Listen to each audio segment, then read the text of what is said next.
My name is Ederique Goudia, and I am the lead chef of Make Food Not Waste Upcycling Kitchen here in Detroit. Hi, I am Erin with Nurturing Our Seeds, which is an urban farm and education center over on the east side of Detroit. So we are actually at Nurturing Our Seeds Farm right now, and we're going to do a special recipe today. We're actually going to use some of the produce that is growing here at Nurturing Our Seeds. It is my absolute favorite farm, and it's like 10 minutes away from home. So I love coming down. I absolutely love Erin and her husband, Magnetic Sun, because you both own the farm, right? Yes. Yes. And today, the recipe that we're actually going to make today, which is utilizing so many things that's grown right here on the farm, we're actually going to make a kale stem basil pesto over roasted sweet potatoes. So I'm sure you guys are like, kale stems in a pesto? Yes, we're going to use kale stems in a pesto. And one of the reasons we're really going to do that is because, as I mentioned, I work with Make Food Not Waste, which is a nonprofit that is dedicated to keeping as much food out of landfills as possible. And so one of the ways that we can do that is in something like the stems of greens that we would normally like toss out or compost, figuring out how to actually use that in a recipe so that we can get the use out of it and that stays out of a landfill. Yep. So, Erin, so we have like basil that you grew in the farm here? Yes.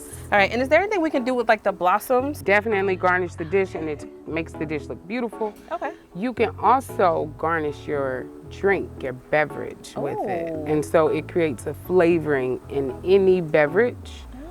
Okay, and then so we have these different varieties of sweet potatoes. Can you tell us about the different varieties? Yes, so we got your traditional orange sweet potato, purple sweet potato, and I forgot the name of it, but they're heirloom. Everything is an heirloom sweet potato. This is also sweet potato. It's purple inside. Nice. The purple has a lot of antioxidants, the same healing properties that you would find in the other purple vegetables like blueberries or like beets.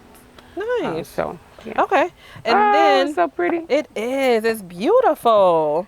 And then we have the beets that you grew right here on the farm. And are these just regular like red? Golden. I was going to say these are the golden okay. beets, and then these are the ones below it are the purple. Yeah. Awesome. Yeah. Okay, so another thing, so we talked about making this kale stem pesto, right? So we're going to use the actual stems of the kale, all right? Because normally this, as you can see, the stem is very thick and coarse. And so normally if we're like sauteing kale or making a salad, we just use the leaves, all right? And then we get left with this stem, and we generally just like, again, we compost it or we throw it away. So instead of doing that, we're actually going to boil this down and actually make a pesto out of it. Now, you can also do the same thing with your beet stems. And the greens. Yep. And the greens, yep. So we're gonna, of course, roast the bulb, but these stems and the leaves, again, you can take these, boil them in some water to make them nice and tender, and then just add them into the pesto. And it really makes a really great flavor. It adds a lot of flavor, also texture, because the pesto that we're actually going to make today won't contain any pine nuts. I'm just very conscious of people and allergens, and so I never make a pesto with any kind of nuts. So the texture from the kale stems or even something like beet greens and stems is what's going to add that texture to the pesto that most people are familiar with. So this is beautiful. And then you grew the garlic as well. Garlic, yep. And we harvest this maybe like in June. You harvest it, you store it, break it down, you replant it, get more garlic, and keep sustaining. So what we're gonna do is, the first thing that we're gonna do in getting this pesto made is we're gonna roast our sweet potatoes. So we can roast our sweet potatoes and also roast our beets. And our beets we're just gonna roast whole, and then we're gonna peel them and then cut them. But the sweet potatoes, I actually like keeping the skins on. There's a lot of nutrients in the skins, and so we can just keep this on. And so we just wanna dice it as big or small as you want. These are kind of like a medium dice. All right, so we're gonna use one purple potato. Delicious. And then we're gonna use one of that's pretty. It is, it's beautiful. And I love the contrast in colors too. Yeah. You grew this beautiful vegetable right here on the east side. We did, I was just about to say, and just so we can just add in sweet potato leaves. They are edible. Eat your leaves. So don't just wait for the sweet potato to get big and get ready. Harvest the leaves, eat the leaves. Yeah. So all I'm gonna do is just season this with a little bit of salt and pepper.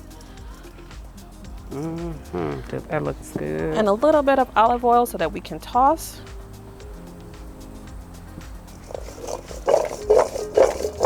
You make it look so good. See now, look. This you grew all this stuff. It would be boom, boom, boom, and boom.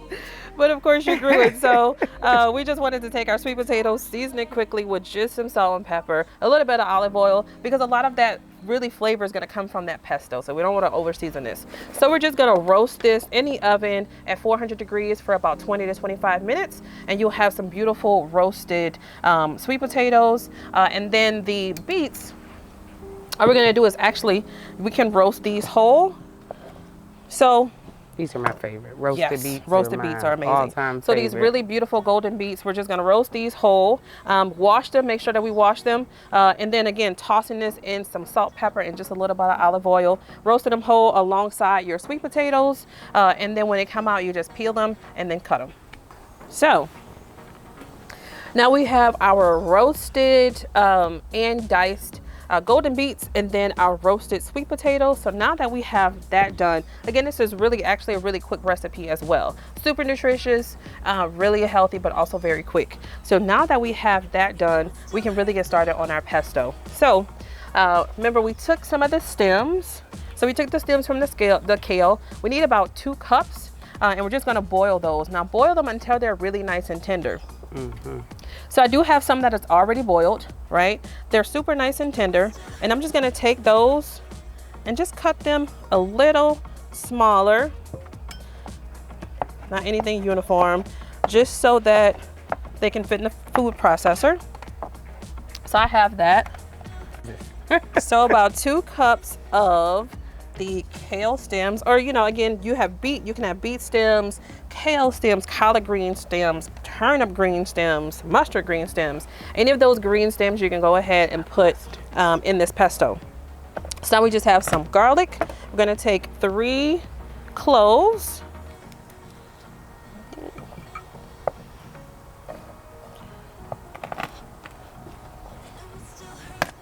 And I always love the smell of crushed garlic. Me too. I'm addicted to that. That and especially when you combine it with the basil.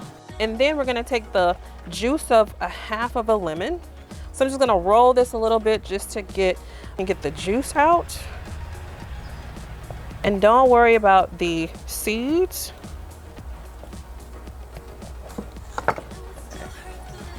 So I'm just gonna put my hand there to catch the seeds. Oh, that's a good strategy. In case you don't have like a peeler or something to catch them. Erin, you grew this really beautiful and amazing basil. I did. Yes. Okay. So this recipe also is going to call for about 1 cup of basil. So I'm just going to pull this right. And the thing is, we could use these basil stems too. Yep, you sure could. I was about to say, it would give you that same pungent flavor in the actual, and that's the flour. And it can be used still. Yeah, and it absolutely can be used. Nice. I love that. Erin, when did you guys start the farm? I think we started it this may be going on our 9th or 10th year. It's been some years. So it's been a journey. Yep, it's been some years now. We finally own all of the land, so it's like congratulations. 8 lot that That's a big deal. Own. Yep, and so that is a huge big deal. With help of the Detroit Black Farmer Land Fund. Yes. And support of the city. So that is amazing for us. Okay, so now we're gonna go ahead. Now what we have in our food processor is the kale stem, the boiled kale stems. We have garlic, lemon juice, and then also the basil. So we're gonna pulse that. Yeah. I'm just hoping I get to be the person that tests. Of course you are. Okay. Of course. All right, so now we have that pulsed pretty nicely. This is where we're gonna add our olive oil. So this is about a half a cup of olive oil. And then blend again. Yep. I felt like I smelled something come up out of there. That garlic for sure. Yeah, I smelled. Now we're gonna add our Parmesan cheese. So this is about a half a cup, if I'm not mistaken. Looks like probably it's close to the whole cup. And some salt and pepper at the end. Basil, cheese. I mean, seriously, garlic. like, exactly. Happy Saturday.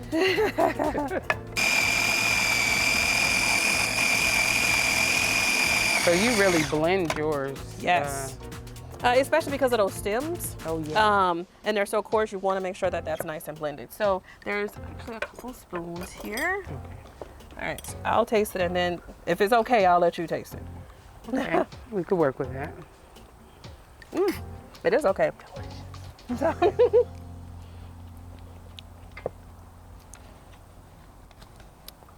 That was so good. So good. I am so here for it. Oh my gosh. All right. Oh. So we have our kale stem pesto.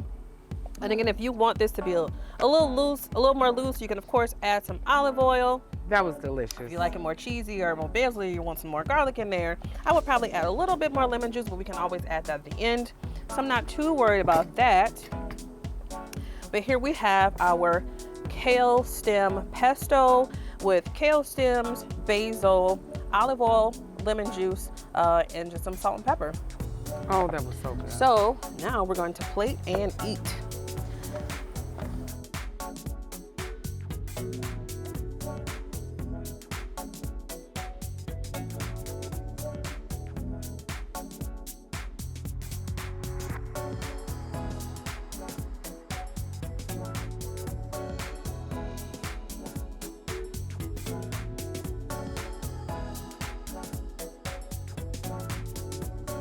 I'm gonna let the farmer, because Erin grew all of this amazing produce. So Erin, I will let you take the first bite.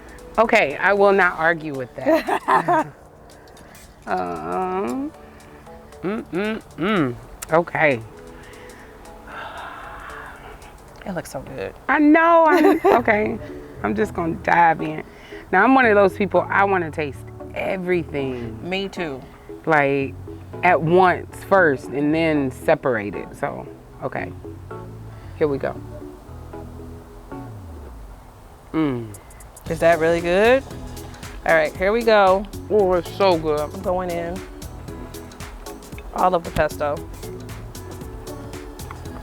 Oh my God. And it's cold. So I've never had my favorite dish cold before. And I love the sweet potatoes and the basil. And then that lemon juice.